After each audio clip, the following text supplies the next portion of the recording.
დღეს მოვამზადებ სტეიკი მოგიხსენებათ, რომ ძალიან ბევრნაირად კეთდება. დღეს მე მოვამზადებ რაღაც შემებულ ვერსიას. შევარჩიეთ ისეთი ანტრიკოტის ნაჭერი. რეცეპტისთვის დაგვჭირდება გარდა ხორცისა პილპილი, მარილი თავისთავად, ვალიოს კარაქი, რომელიც ევროპროდუქტში შევიძინეთ, ისპანახი, ხახვი, ნიორი, ოხრახუში, ქინძი და ტარხუნა და ცოტა ოდენი მწვანე აჯიკა. თეთრი ღვინო, სახამებელი, სხვა სოკო, რაც მეტი სახეობის სოკო იქნება, უფრო არომატული იქნება, უფრო გემრიელი იქნება.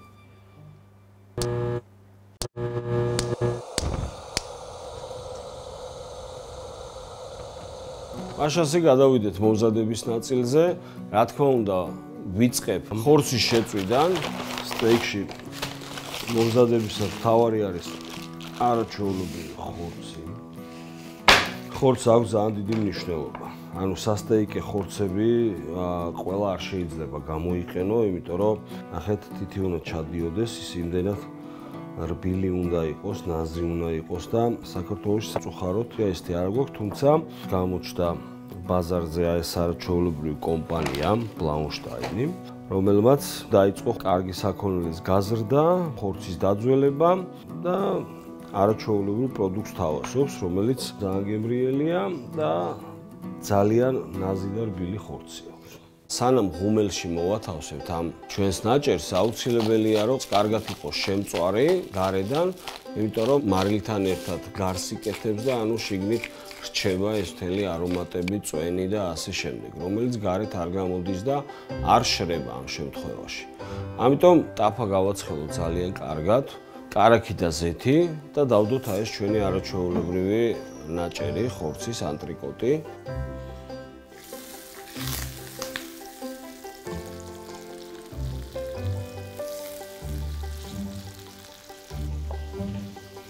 არომატისთვის ნიორი, ცოტა როზმარინი.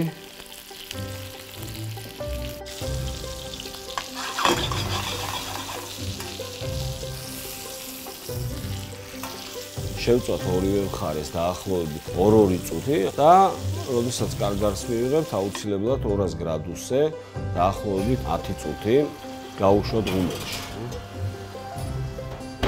სოკო გავაკეთოთ, ანუ დავჭრათ ყველაფერი, შიტაკიც, გამოსოკოც, ხახვი, ნიორი, მწვანილები, რა თქმა უნდა.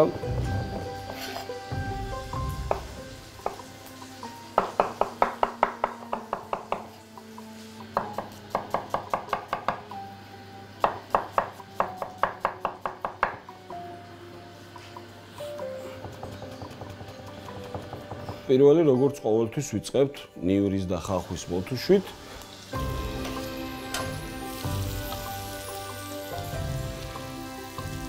შემდეგ უკვე ემატება სოკო.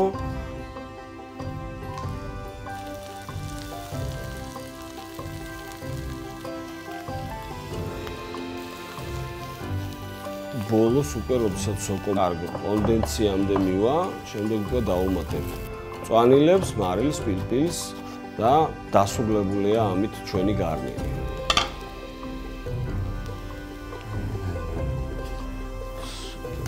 არაქი, ცოტა წიწაკაც.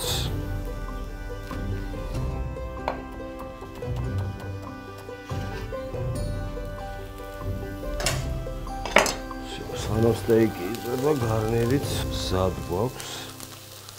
რაც შეეხება соуს, როდესაც გამოვიღებ სტეიკს ღუმელიდან, რასაც სწრაფი დემიგლასი ქვია და სწრაფად შეგვიძლია ის ხორცის არომატები ავიღოთ და соусთან გაერიოს, გადმოვიღოთ, დავასვენოთ.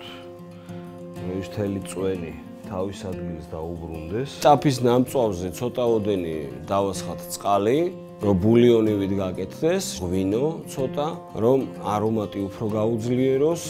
წამოდურდეს, ჩავყაროთ აჯიკა ისპანახი, კარგად რომ მოიწალება ეს ყველაფერი, ძალიან კარგად ხელის ბლენდერით დავაბლენდეროთ, რომ მივიღოთ ერთგვაროვანი ესეთი კარგი კონსისტენციის მასა.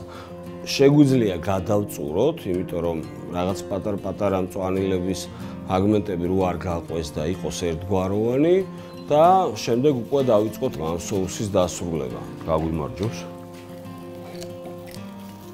დავუმატოთ 20 მინუტს, რომელიც არაჩვეულებრივია. ცოტა შესქელება დაჭირდება და соуსი მზად არის. სახამებელი გამოვიყენოთ, რომ სასურველ სისქემდე მივიყვანოთ соуსი. შემდეგ უკვე დავუმატოთ მარილი და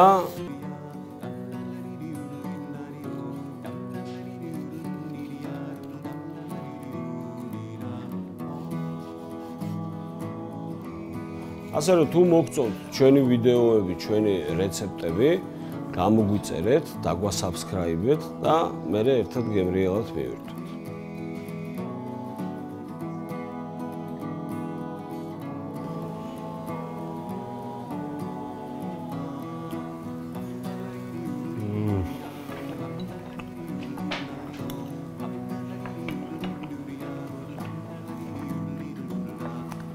გემრიელია.